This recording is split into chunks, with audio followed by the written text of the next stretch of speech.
epic alligator clip assortment I got for super cheap. So cool. Hey guys, still chipping away at my horde of electrical problems, making some progress. I should have some cool videos for you guys soon. I made myself some mini jumper cables here, and I thought I'd video the process because I got this cool head camera strap so that I can show you guys what I'm doing by wearing my camera on my head. So I needed some practice with that, thought I'd make a video. You know, these are kind of ghetto, you know, I wouldn't use this as a tutorial or anything, but it'll give me a chance to practice using this head camera thing. I also thought I'd take this opportunity to just talk a little bit about me because I have a bunch of people following me now who I don't know, which is cool. I mostly made this channel so that my friends and family could see what the hell I'm up to here, but now that I've got folks who maybe don't know me, I thought I'd just babble away while I'm working on this, so let's do it. So last year I left a really rough living situation. It was my second really bad toxic roommate situation in about 3 years time, and I started living with roommates so that I could, you know, save money on rent and hopefully get ahead in life someday. And I just really can't live with other people, or maybe I pick terrible people to live with, but the roommate thing does not work for me. It ended up really bad. And to kind of clear my head after those bad experiences, I ended up kind of taking off. And I took off in my 98 Subaru that I had been rehabilitating for several months, trying to get it up and running. And it was a massive undertaking of a vehicle, but I mostly got it to the point where it was pretty reliable. And I loaded my dogs and my tent into my car, and I just bummed around. I went to all my favorite national forests, and I camped there. I stayed with some friends on their farms who would let me camp there.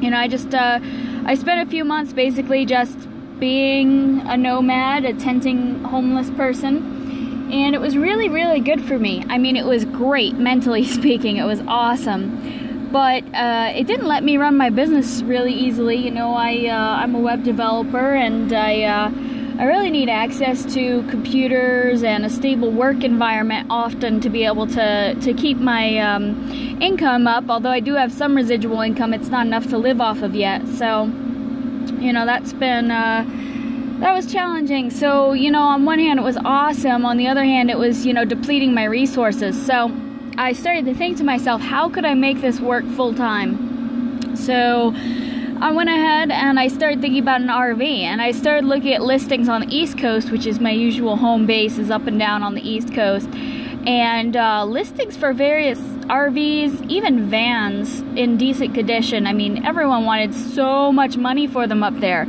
a ridiculous amount, and I was really having trouble figuring out how I could afford it. And then I found out through a friend that a friend of mine, an acquaintance of mine, was selling a RV, a motorhome, all the way out in Arizona.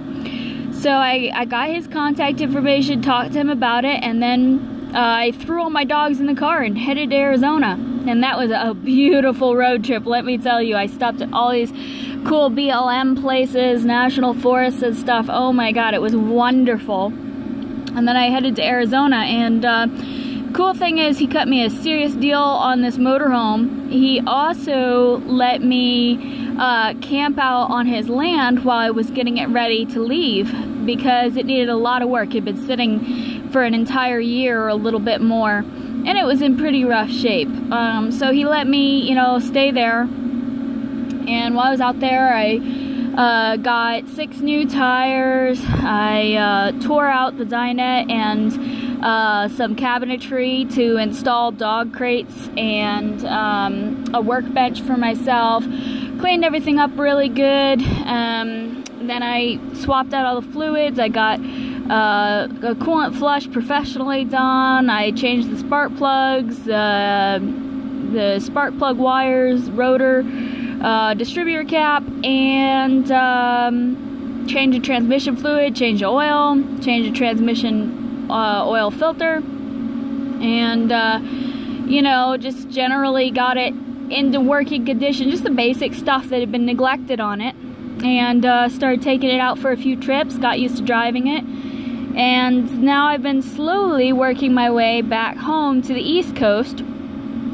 which, you know, as some of you have been following my channel may know, I'm actually stopped at an RV park for a month or two here while I do some more major repairs, because along the way, I first I broke the transmission dipstick because I was keeping a close eye on the levels, and the transmission dipstick is a custom dipstick, so I had to stop and get that welded together. That was a nightmare and a half. I'll tell that story at some point, but anyway. Then I thought the ignition switch went out. It was actually the ignition switch linkage that actually makes the ignition switch connect to the key. And, you know, so that was like a $400 bill that basically was, oh, just go ahead and stick a screwdriver in your ignition. That was not fun. This serves me right for calling in someone else for help and not trying to figure it out myself. Anyways, after that, I ended up... I had changed the belts while I was along the drive because I heard one start squeaking, and anyways, in that process I broke some of the connectors on the alternator because you have to move one of the connectors on the alternator to get your wrench in properly. And so I'm off the road while I replaced the alternator, which opened up a big can of worms. Anyways, the whole reason why I wanted to tell you all about this is because most of my tools and most of my belongings are back home on the East Coast. Two friends of mine are storing my stuff, and so I have an entire garage's worth of tools, you know, all my clothes, all my big work tower for editing and web development stuff. It's just, you know, very graphics heavy. Computer, everything like that is back home, and so I'm doing all these repairs with literally only the toolkit that I keep for emergencies in the Subaru. So that's kind of exciting. I also have back home my other project car, which I am anxious to get back to. She needs a lot of work. You're going to be seeing a lot of her once I get back home. She's my '89 Cadillac limousine. She's a 6-door small stretch limousine. So that's me. That's what I'm up to. These jumper cables are about done, so let me get back to that real quick. You know, I'm trying to diagnose all of this electrical stuff. I just ordered the wiring diagrams for this vehicle. There's a lot of aftermarket stuff that's been done. It's a little interesting. But anyways, I'm checking like a lot of different wires and stuff, and so I want to get these super long leads so I can kind of, you know, have an easier time checking everything out. And I've actually got a couple of things I'm working on. I'm going to make a couple videos this week of smaller repairs, and then we're going to get back to the alternator problem. Waiting on a few more parts for that. And it looks at this point like I'm going to have to redo most of the wiring in the rig, because as I'm going, I mean, this wiring is just not safe. I would say that easily half of the wires have sections that are open and exposed, you know, areas that are just badly spliced together and the splices are falling apart and everything. So yeah, it's gonna be exciting. But good news is I've got a really super cheap place to stay, and you know, I'm safe and happy and with my dogs and independent, and I don't have to deal with crazy roommates. So I think that's all worth it. And in case you hadn't guessed this from my videos, I love working on my old cars. I mean, I love it. I wouldn't say I'm necessarily really good at it. I'm definitely what you would say a shade tree mechanic at best. But you know, I just really enjoy it. I like taking things apart and hopefully putting them back together in a way where they work a little better than they did before.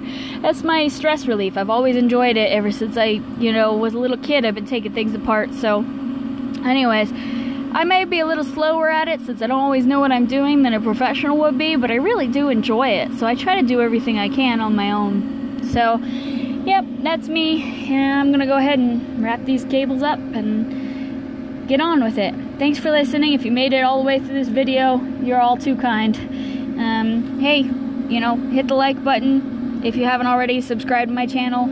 I'd appreciate it. And talk to you later. Bye.